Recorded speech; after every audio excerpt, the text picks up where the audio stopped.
We are under a month away from 2025 NFL free agency opening up. And on today's video, I'm going to tell you how the New York Giants can create an additional $40+ million in cap space and get to $90 million in space, the third most in the NFL, to improve this roster. Before we do, though, share the video. Be a real one. Go down below, click the share button, and if you tag me on Twitter at @MarshallGreen_, I'm going to give you a retweet. I'm going to give you a follow back on today's show. So be a real one, and let's dive into it. All righty, some housekeeping notes for the Giants heading into free agency. Over the cap has the Giants projected to have the 12th most space in the National Football League, which comes out to about $43.3 million in space. So plenty of availability when it comes to dollars to make moves, but that number could increase as the projected number across the National Football League is $272.5 million. Rewind back to 2024, the projected number came in much lower than the actual number. So maybe that number goes up and the cap space for every team across the league continues to increase. I know it says the Giants have $43.3 million in cap space, but I think it's a little bit better to look at the effective cap space, which is the space a team will have after signing at least 51 players and its projected rookie class to its roster. The Giants, they're projected to have $32 million in effective space, which is 15th in the National Football League. 32, not as much as I think the New York Giants need. And Joe Schoen, he can have that number significantly go up. They can easily create more cap space with just a couple of transactions that really don't hinder this team now or in the future. And with where the Giants are at, which I would say is a bottom 5 roster in the NFL after you just won 3 games and you're picking third in the NFL draft, you got to create more space. You got to find a way to add top-end talent at premium positions to this roster. You got to find a way. And you might even do it by restructuring some contracts and pushing some money into the future, which is okay because the New York Giants are projected to have $141 million in cap space in the 2026 season. So you have plenty of enough money in the future to sacrifice some of that salary cap health then to help build your team right now. This number would be the 8th most in the NFL. The Giants should also wake up and get with the times and do what other teams in the National Football League are doing to build their roster. And that is adding void years to contracts. Nick Corte, an awesome follow on Twitter, hit him up, awesome with the salary cap, says this: the most cap dollars currently spent in void years across the NFL. The Philadelphia Eagles, $390 million in void years. San Francisco 49ers, $204 million.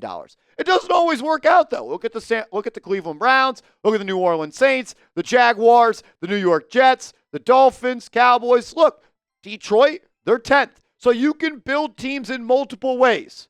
But with the way the Giants are going about it, they are just one of 2 teams that have $0 allocated into void years of contracts of players on their team. They need to get with the times. I understand not doing it the last couple of years as you're trying to get the salary cap in order. You're trying to keep the books clean going into the future. But right now, you're in a spot where you may be adding a rookie quarterback and you want to make sure you have weapons and protection around him and increase the likelihood of him having success. Joe's done a great job, though, of keeping the books clean. I will give him a lot of credit for that. He came into a messy situation that Dave Gettleman got the New York Giants in. And I'm not going to say the roster is in a better spot now, but I will say the salary cap health is. But now is the time to get creative. Now is the time to build a competitive roster. We know the roster stinks, and Joe Schoen, he knows the roster stinks as well. Let's go back to that Black Monday press conference that Joe Schoen had, where he was asked, who does this fall on in your mind in terms of the performance this year? And Joe said this: first and foremost, myself. We are not good enough. We didn't play well enough.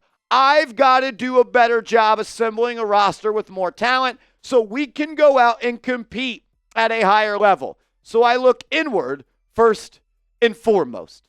And a way you can improve the roster is by signing good players in free agency. And I'm not saying go out and sign Olivier Vernon and Patrick Omameh and spending hundreds of $1 million on the wrong players. you got to pay the right guys. But more importantly, you don't solely want to build up your roster through free agency. You want to have a combination of trades, free agency, drafting.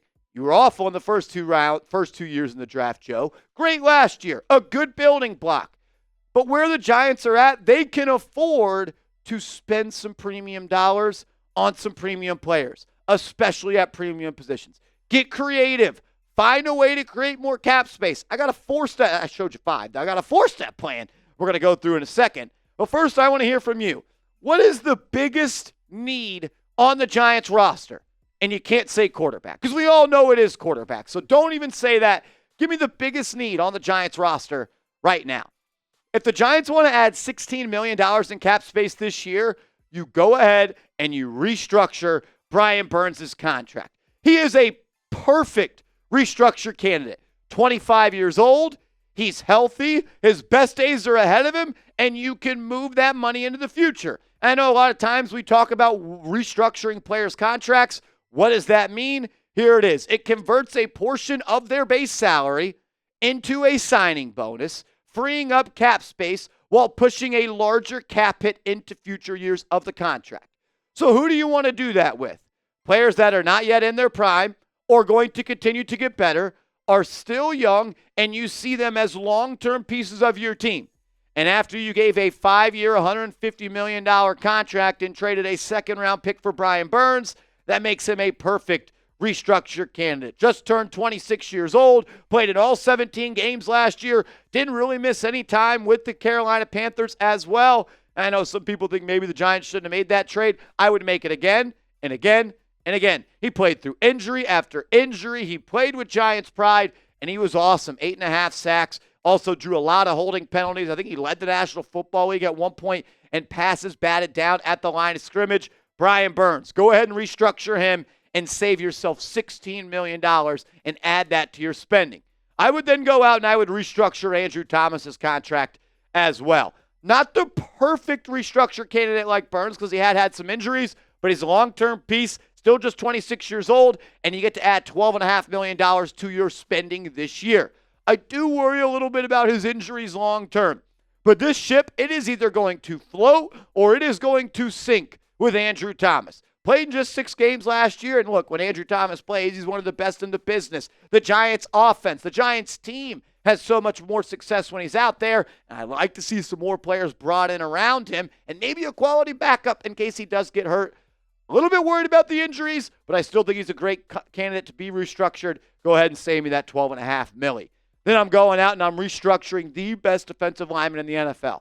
And yeah, you heard me right. Dexter Lawrence. You save $9.8 million in cap space if you restructure him. The Giants did a partial restructure last year. I would do the full one this year and get yourself nearly $10 more million. 27 years old. The best in the business at what he does and going to be a long-term building block for this team. 9 sacks in 12 games for a nose tackle is Hall of Fame production. And I'm not stuttering there.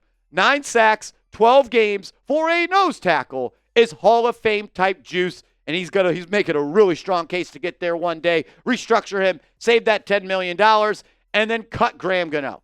We'll see you later. Gano, goodbye. Save $4.4 million, and you make him a post-June 1 designation, meaning you get this cap space after June 1st, so you can use it to sign your rookie class. Outside of the number and the money you save, it's just time to go. Like, if you're going to be a kicker in this league, you got to be reliable. And that is something Gano has not been the last 2 years. He's played in just 18 of the 34 games over the last 2 seasons. And he's 20 for 28 on field goals. So, yeah, you need a guy that is a little bit more available, and you need a guy that's a little bit better. And at the cap number he is at, there is no justification you should make for him to remain the kicker of this team. So go out and make some moves, Joe. Restructure Brian Burns. Restructure Andrew Thomas. Restructure Dexter Lawrence. Maybe your 3 best players. It's a good idea to do so. And then you cut Graham Gano. This creates an additional $42.8 million in cap space, bringing the Giants roughly to $86 million to spend, which would be the 3rd most in the National Football League. Now you're bringing a gun to the gunfight. Now you're ready to spend some money and add some premium talent at premium positions to this roster. I also think about this going into free agency. If you're going to draft a rookie quarterback, which it sounds like the Giants are, I am very confident that if Cam Ward and or Shedeur Sanders are on the board when the Giants are on the clock, that's going to be the pick. And if you're going to do that, you need to build up the roster around him to maximize your chances for that said quarterback to succeed. It's hard to draft the rookie quarterback and then build up the roster with him. Give him a chance to succeed early on. Get him a starting right guard. Go get him another playmaker and have this offense be able to at least operate at an average level in this league. I would almost sacrifice building up the defense this year to be that much more aggressive to build up the offense. I want to make sure that rookie quarterback has every bit of help he needs to be successful. Go spend big on right guard. Go spend big on a wide receiver. If it means the Giants defense isn't Super Bowl ready this year, but the offense is better and more helpful to a rookie quarterback, I am fine with that. I really don't think the Giants are going to win a Super Bowl next year.